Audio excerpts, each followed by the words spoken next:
Good morning friends. स्वागत है आपका आपके अपने YouTube channel study with Ravi Thakur पर। चलिए आज के हिंदी ट्यूटोरियल वोकैबुलरी की शुरुआत करते हैं। आज की वोकैबुलरी का पहला वर्ड है कॉन्टेंशियस। कॉन्टेंशियस यहाँ पे एडजेक्टिव की तरह यूज हुआ है।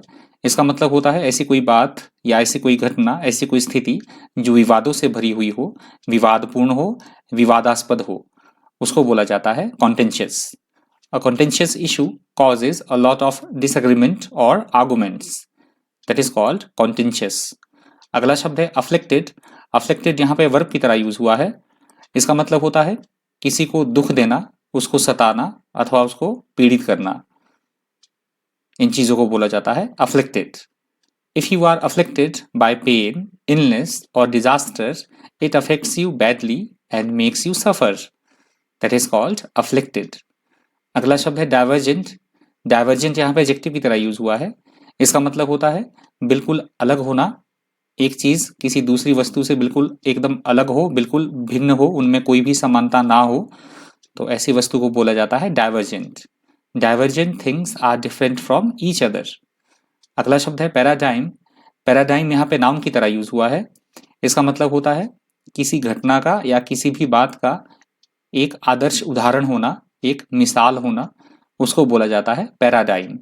A paradigm is a model for something that explains it or shows how it can be produced. That is called paradigm. अगला शब्द है decrepit. decrepit यहाँ पे एडजेक्टिव की तरह यूज हुआ है। इसका मतलब होता है ऐसी कोई चीज जो बहुत ज्यादा बुरी अवस्था में हो, निर्बल अवस्था में हो, बहुत ज्यादा पुरानी हो या टूटी फूटी हो, उसको बोला जाता है decrepit. Something that is decrepit is old and in bad condition. Someone who is decrepit is old and weak. यदि पर्सन की सेंस में हम लेते हैं तो हम बोल सकते हैं ऐसा कोई व्यक्ति जो बहुत ज्यादा दुर्बल है, बूढ़ा है, उसको भी बोला जाता है डिक्रेपिट। अगला शब्द है इनएविटेबल। इनएविटेबल यहाँ पे एडजेक्टिव की तरह यूज हुआ है। इसका मतलब होता है ऐसी कोई बात या ऐसी कोई घटना जिससे हम कोशिश करें तब भी ना बच पाए, जो होनी ही है, होकर रहेगी, अवश्यंभावी या अपरिहार्य हम उसको हिंदी में बोल सकते हैं। और इंग्लिश में हमें बोला जाता है ऐसी चीज को inevitable. If something is inevitable, it is certain to happen and can not be prevented और avoided. That is called inevitable. अगला शब्द है अफ्लुएंट। अफ्लुएंट यहाँ पे एडजेक्टिव की तरह यूज हुआ है।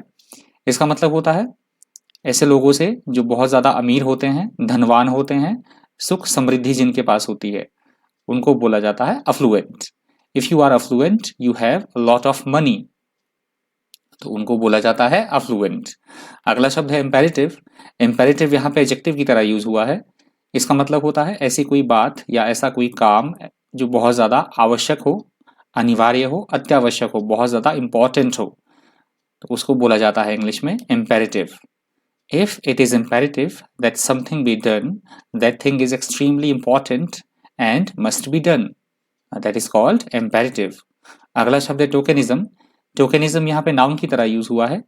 इसका मतलब होता है किसी भी बात का एक प्रतीक होना, चिन्ह होना या फिर प्रतीकवाद होना, उसको बोला जाता है इंग्लिश में टोकेनिज्म। If you refer to an action as tokenism, you disapprove of it because you think it is just done for effect in order to show a particular intention or to impress a particular type of person. तो English में थोड़ा सा बड़ा लिखा है, मैंने आपको shortcut में बता दिया टोकेनिज्म का क्या मतलब होता है। प्रतीक, चिन्ह या फिर प्रतीकवाद होना, उसको बोला जाता है टोकेनिज्म। और आज की वोकैबुलरी का अंतिम शब्द है स्कर्ज। स्कर्ज यहाँ पे नाउन की तरह यूज हुआ है। इसका मतलब होता है किसी तरह की कोई विपत्ति होना, संकट होना या फिर किसी तरह की कोई आफत होना। बीमारी की सेंस में भी इस वर्ड का यूज होता है, या कोई अभिशाप है सोसाइटी के ऊपर, तो अभिशाप को भी हम स्कर्ज बोलेंगे। A scourge is something that causes a lot of trouble or suffering to a group of people. That is called scourge. तो ये आज की वोकैबुलरी का अंतिम शब्द था। यदि आपको वोकैबुलरी इन्फॉर्मेटिव लगी हो, आपने कुछ वीडियो से सीखा हो, तो प्लीज़ वीडियो को लाइक कर दीजिएगा, ज़्यादा से ज़्यादा वीडियो को शेयर कर दीजिएगा। अगर आप मेरे चैनल पर नए हैं तो चैनल को सब्सक्राइब करना बिल्कुल मत भूलिएगा। तो आज की वोकैबुलरी में इतना ही। Thank you. Thanks for watching.